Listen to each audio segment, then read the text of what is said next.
occasion. That was back in 2000 on the GT Championship. Contact out front, that's between the two leaders, is it not? Because the Cadillacs have, well, I didn't see the incident myself. I saw the number 5 car going wide and there was contact maybe with the 10. Need to see that again, but it means that Philippe Albuquerque goes wide at turn number 1 and Ricky Taylor is now out front. So the number 10 machine leading the way. And this was perhaps down to the traffic again that I was mentioning. So heading off the tri-oval, here comes the 10 car, braking but not sufficiently. And there was no gap there for me. But Ricky Taylor went for a closing door and it was a spin in the end for Philippe Albuquerque, wincing on the Pratt perch there. Oh man, we really didn't want it to come to a head like that. And 7 minutes to go. Yeah, that's Wayne Taylor there, and you can see what he thought of that. It was written all over his face, wasn't it? Oh no, is what he meant, what he was thinking, even if he wasn't saying it. Pile. I think he's going to be asked to give that position. I'd be surprised if he wasn't by race control. I think there was a little bit of a gap, but not a Cadillac width. No, quite right. And Collado is slowly gathering pace here and trying to reel in, or certainly being able to reel in Patrick Pile and Dirk Muller. The top two in GTLM haven't changed positions. Meanwhile, it's side by side between the Monoplast by Land Motorsport car. Not for position though, because it's side by side with the number 19 BMW. But what I was... Okay, it's the BMW going by. It looked like for a moment the Audi had so much pace it was actually able to draw level with a GTLM car. Not the case. The 29 machine of Christopher Mies, though, is trying to get a hustle on here. 1.2 seconds is the gap to Michael Christensen, so that's bubbling nicely as well in GTD. I need 3 eyes at this point in the race, because that's the frustrating thing about this. You can see too much of the track. It's all going on in front of me. It's just a question of working out where to look next. 6:55 laps completed. 4.6 is the gap between Ricky Taylor and Philippe Albuquerque, and that incident involving Albuquerque and Taylor will be being reviewed as we speak. 5 minutes to go.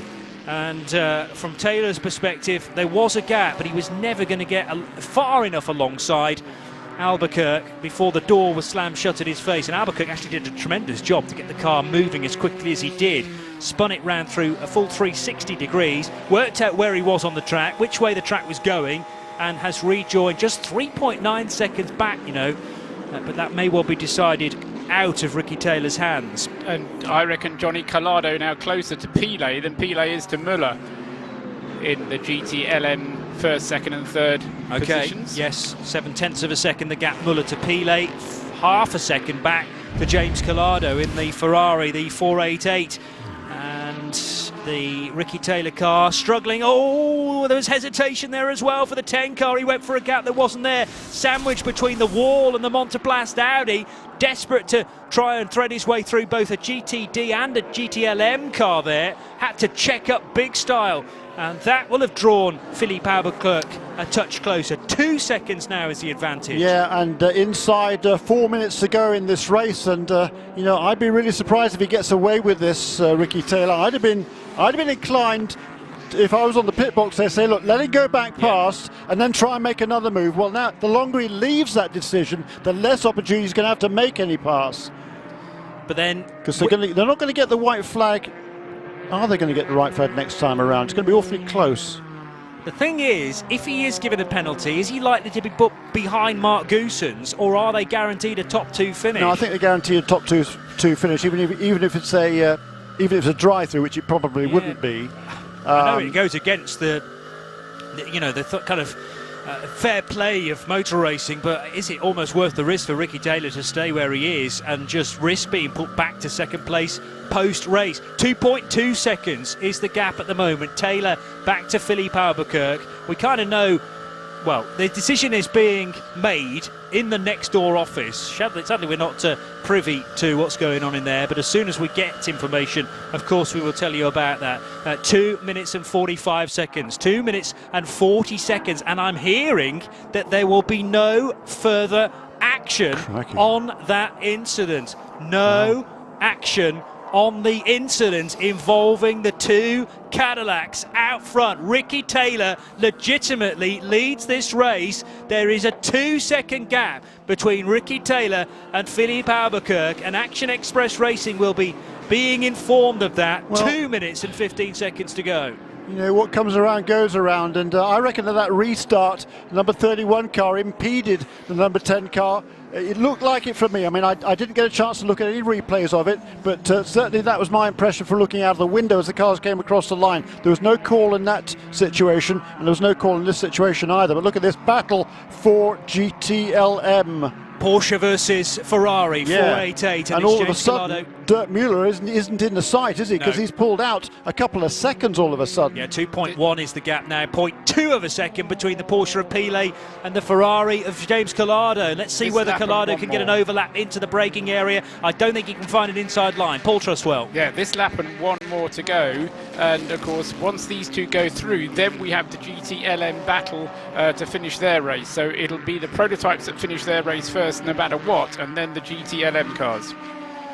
Tweet from Alex Capadia, who is a contributor often to Radio Le Mans and IMSA radio coverage. He, in his opinion, was ambitious from Ricky Taylor, but he was overlapping the 5 when the 5 started to close the door. Albuquerque's fault for him. At worst, 50-50, says Alex Capadia. A minute to go on the clock. The white flag is being prepared now and about to be displayed to Ricky Taylor.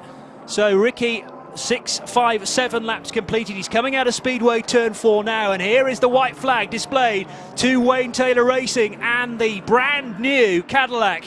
Over the line it goes, the DPI VR, and into the turn number 1 for the final time. We have 35 seconds on the clock. The lead margin has come down again. 1.5 seconds between Ricky Taylor and Philippe Albuquerque. Meanwhile, James Calado trying to find a way by the Porsche of Patrick Pilet. Can't do it there at the West Horseshoe, and Pilet almost deliberately running out a touch wider than he would do ordinarily, so that the Ferrari can't find a way up the inside at turn 6 either. What's the exit speed like for the 911 car? Pretty good. Up onto the banking. There are cars to negotiate here, and quickly the 911 sweeps back down to the double yellow line there with the clock now reading 0. We are on the final lap, that is confirmed, but the leaders are so close here. 1.5 seconds has become maybe a second as they head into Speedway Turn 1. And in GTD a couple of laps ago, it looked like the Porsche of Michael Christensen had a pretty comfortable 2-second advantage. They're going now into Turn 5, and there's less than a car length between those two in the battle for GTD. So final time right down the back straight. This is going to be a first win for Cadillac Power and a 7th for GM engined efforts under 4 different brands: Chevrolet, Pontiac, Oldsmobile and new Cadillac. Just the question is, which one's going to win it? Ricky Taylor surely has enough from here. It is going to be so tight. Remember, this is a 24-hour race. They're coming out of Speedway Turn 4 now. It's going to be Wayne Taylor Racing to take a victory they came so close to just a couple of years ago. Over the line they go, with the checkered flag being displayed to Ricky Taylor, who wins the Rolex 24 by 0.671 of a second. And Wayne Taylor cannot believe it down there in Wayne Taylor Racing's pit garage. Meanwhile, side by side for James Calado, who's going to be on the outside line in GTLM. Please don't throw it off, boys. Patrick Pilet versus Calado for second position. This is all playing very tightly into the hands of Dirk Müller as Michael Christensen is about to cross the line in the number 28 car, the 28 Allegra Motorsport Porsche 911 GT3R, and the 911 RSR provides Porsche with yet another extension to one of the longest podium scoring runs in world motorsport. Now over 55 runnings of this race. A tremendous effort from them. We're still waiting for the GTLM cars to head over the line, and Dirk Müller leading that class in the number 66 Ford GT. Remember, the Ford GT debuted here 12 months ago. They had so many problems, but the second place battle is yet to be decided. They're both going to be on the podium, I hope, but in what order? The Porsche versus the Ferrari, the 488. They're through the bus stop, still in the same order. Pilet ahead of James Calado. Meanwhile, the Ford GT is working its way out of Speedway Turn 4, and Dirk Müller for the 66 crew about to come over the line. The ESMs are going to finish side by side for a photo finish, but it is Ford that win here, and so close further back. James Calado desperately trying the inside line, the outside line, cannot find a way by the Patrick Pilet driven Porsche in the end, and Ford win GTLM 52 years after the first of 2 overall wins by the Ford GT40, and you can tell the family resemblance, I'd say, between the Ford GT40 and the Ford GT.